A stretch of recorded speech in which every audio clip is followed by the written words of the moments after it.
Jamie, recap the tournament for us.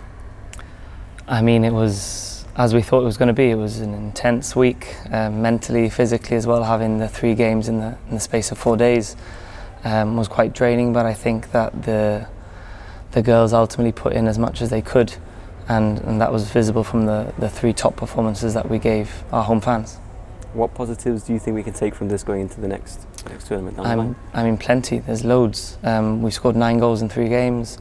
We've created 88 attempts in 3 games, and that is probably amongst the highest from the 3 preliminary groups. So we're making positive steps forward. If you look at our game against Belgium last year, in comparison, we created a lot less, but we just got there and scored the goals to draw the game. Ultimately, what we need to be more ruthless is in front of goal, I think, and try and kill games off when we have the chances.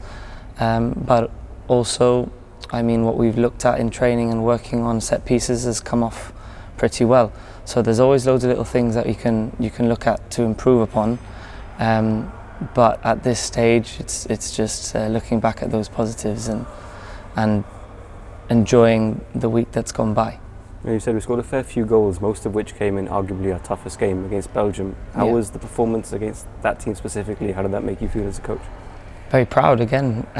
We spoke about this before we left the hotel, that they were the team under pressure that needed to qualify, and that I was always looking for performances. The performances will ultimately bring the results, which is what I mentioned before each of the 3 games that we played. We put in 3 top performances, and I think we topped it off with the last performance being the best, I think, on Saturday against Belgium. Obviously, we played very well against Belgium. We did well throughout the tournament. Would you say that maybe on another day, if a bit of luck had gone our way, we could have seen a completely different tournament from yeah, I mean, if luck goes our way a little bit, we could be sat here with 6 points and in the next round. I think the Moldova game was a missed opportunity, and the girls were disappointed, and they knew that once we arrived back in the hotel, for being 3-1 up as well. But those were two very lucky goals that they got to equalise the game. Then against Belgium, a couple of goals they score in the first half where there's a couple of rebound off the ball, deflection, it just lands at the feet of the pivot just to put it away. One's a deflection from the kick in. But other than that, I think in futsal we know, and that's what the girls have learnt, that 2-goal leads don't exist for much, either against or for. So it's something that they're going to learn from, and it's something that we'll work towards in the next tournament. Last year we played Belgium, this year again we played Belgium. I believe at the end of the match this time around, the coach said that he didn't want to face us again. Does that just show you how much of a progression that the team has made? Yeah. I had a chat with him after the game, and I said to him, "We'll probably see you in a year's time for the next draw or the next competition." And he laughed, and then he was like, "No, please no."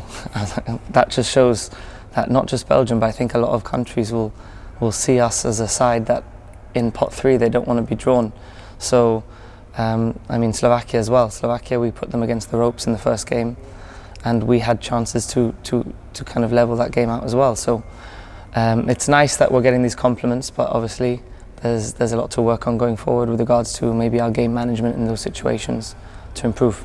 And lastly, every match here at the Centenary Hall had a big supporting crowd. How much did the crowd give you guys on the field? Yeah, they gave us a lot. I mean, they were the extra player on the court, really.